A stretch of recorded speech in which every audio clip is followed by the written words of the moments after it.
Hello, my name is Bartek. I am one of the product managers working at Coder. And today I want to give you a demo of two features that we are releasing with 2.24 release of Coder. We are releasing them as GA, general availability, and the features are Workspace presets and Prebuild workspaces. They're separate features, but they are very much connected and one depends on another.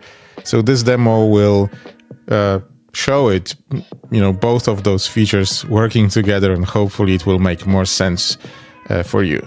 So with that said, let me now start the demo.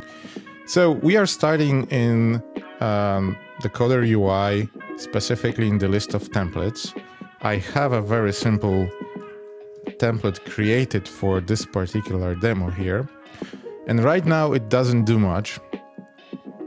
When I click on the create workspace from this very template, as you can see, it is asking me for a number of parameters. It is asking me what Coder image do I want to use and what repository do I want to use. In more complex scenarios, you will have a ton of such questions. So here is an example of a template that we are using at Coder to create Coder. And the number of questions here, if I unselect the preset for a second, the number of questions is actually quite large. We select the region, volume path, thresholds, types of IDs, all of that. You can imagine that in a complex scenario, the number of such settings is going to be quite large. So now, what is the feature of the presets? It helps making the selection. It helps making or configuring the template before the workspace is creating. And it hopefully speeds up the process of the workspace creation for those developers who are not so, technically savvy, who don't know what all the parameters mean, or just for those who want this literal two-click experience. I go in, I select the template, I click create, and it starts. So in this case, I don't have a preset. I have to do all of those. I have to answer all of those questions myself. So now let's see what it would take to actually configure a specific preset for this workspace. So let me go back here and find my template again. And I'm going to go to the source code. So this is, as I said, a relatively simple template. It doesn't have that much of, specificality in it, but it does have a number of those settings that you might need. Actually, the parameters, as we call them. So you can see the parameter for repository, parameter for the image type. So now with the magic of the secondary screen, I will copy a piece of code that actually has a definition of a preset. And I will paste it here. I will explain really quickly what I have just done. So you can see those two sections here, first called data Coder workspace preset. And this one has an ID of FE. It's a short or an acronym of front end. It has its own name and a precise definition of the values for both of these parameters that are shown on the screen. So you can see the repository base image name as well as the image type. And there is another preset called BE for backend development or backend team, and it has slightly different settings. So now when I build this template, and hopefully everything goes well, and let me publish it. When I go and try to create a workspace, I am provided with this. This is a selection of the presets that I have just configured. And when I drop down from the list here, I can see two of my settings, two of the presets that I have created. So for the front end and for the back end, if I select any of them, I don't have to worry as a developer what exactly happened, what settings have been provided. I can still take a look, and we can see that the image name as well as the repository name, they both have been pre-selected for me. Similarly, if I go to backend, those settings will be slightly different according to the definition. So in the scenario where I have a preset, it's much easier for me as a developer to go through this process. I literally just have to give some name to my preset, click create workspace button, and I'm done. I don't have to worry about all the different settings or the relationship between the settings. So that's fundamentally the core of the preset functionality, the preset feature that we have. It can be extended with a few interesting things. So let's go back to editing the template. And we have added, let me scroll back to this place. We have added two of those presets for front end and for back end. And now let's say that most of my developers will likely choose the backend. So I want to make this preset a default. So I'm gonna add such a statement. And now with this definition, I don't even have, as a developer, I don't even have to select a preset. It's gonna be pre-selected for me. So let's see how it looks like. Let's start the build process again. And a few seconds later, we can publish our preset. And now what's going to happen is the moment I open the create workspace screen from this template, the preset is pre-selected for me. I can still disagree with this pre-selection. I can still, use whatever settings I want or select a different one, but it saves me one additional click. So it's even faster with this. So that's how the presets work. Now, I mentioned the other functionality, another feature that we are building, and it's called Prebuild Workspaces. Prebuild Workspaces answer a slightly different request or solve a slightly different problem. Imagine that your workspace is very complex internally, and it uses a number of resources that are not necessarily provisioned very fast. So in a scenario where a developer tries to create such a workspace, they might need to wait a few minutes, 10 minutes, 20 minutes for Terraform and to create the necessary resources and for the workspace to become available. This time is a wasted time. So the developer just waits for the workspace to be created. And this is what we are trying to solve with this other feature called Prebuild Workspaces. Prebuild Workspaces essentially create a pool of workspaces created ahead of time based on the rule, actually based on the preset that we have just seen.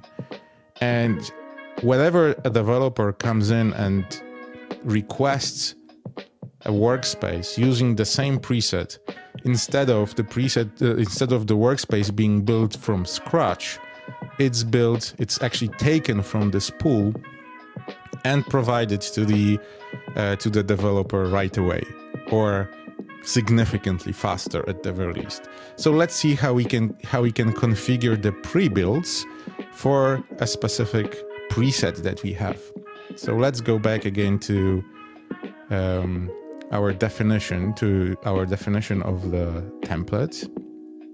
Let me scroll all the way to our, actually I missed it, sorry. Let's go up a little bit. There you go. So this is our pair of presets, one for front end, one for the back end. And now I want to pool a number. Actually, I want to have at least 2 available workspaces in the pool for the backend, because I know that this is more popular. I know that developers will likely don't want to wait for it. So again, with the magic of dual screens, let me copy a piece of code and add it here. Actually, I will add it here at the bottom, so it's a little bit easier to read. So now you can see that I have added another definition to this data, saying that I want 2 instances of such a workspace to be available for my developers, my users, at any point in time whenever they come and just request such a workspace. So let's build it again and see what happens. So another few seconds waiting for everything to be built. And let me publish this again. All right, so now instead of going to create a workspace, I'm gonna go to workspaces. And you remember that I asked for 2 of such instances to be built. So I'm gonna check if they indeed exist. So I'm gonna change the filter for the owner. There is a built-in user, a system user called Prebuilds. And also I'm gonna say, I want this only for this template that I have just created. All right, so what can we see? This actually, I was a little bit slow, to be honest. And those pre-built workspaces have already been created. They are already being pulled. If I was a little bit faster, we would see that they are being created the moment I changed the settings, the moment I published the template. So, you know, let's maybe duplicate the screen. Go back to the templates again, just to prove to you that it actually works. I'm gonna change the setting to have 3 instances of the pre-build this time. Scrolling all the way down. Okay, I wanna make it 3. Build.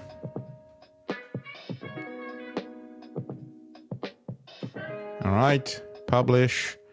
All right, let's go back really quickly to this screen. And we should be able to see the next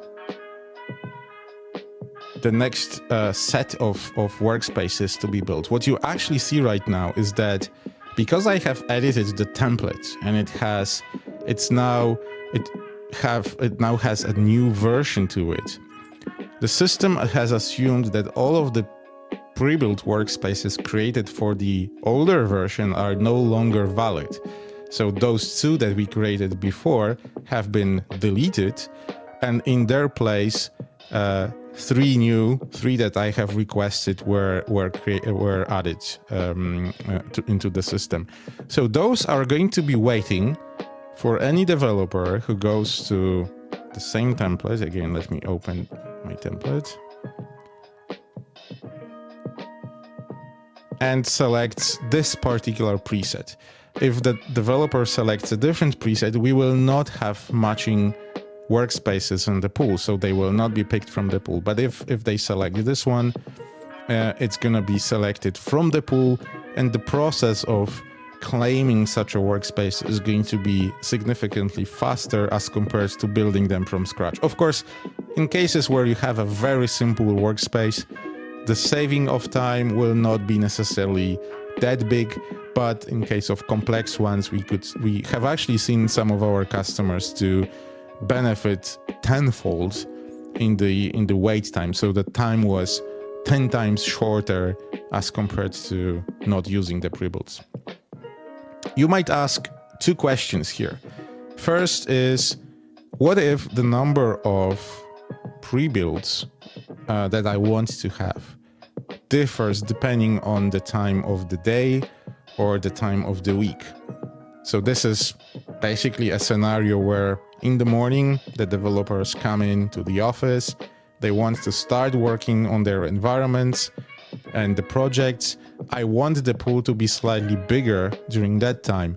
And during the night, I don't need the pool at all. If anyone wants to work, they will just wait a few more minutes. It's not really critical. So we have a feature for this. I'm not gonna edit the setting right now, just show you an extract from our documentation. So we have a feature called scheduling for the pre-builds, and it does exactly this, what I just mentioned. So you can create different pool sizes depending on the time of the week and the time of the day. So there is another section called scheduling. It uses a cron-like setting string to define the times.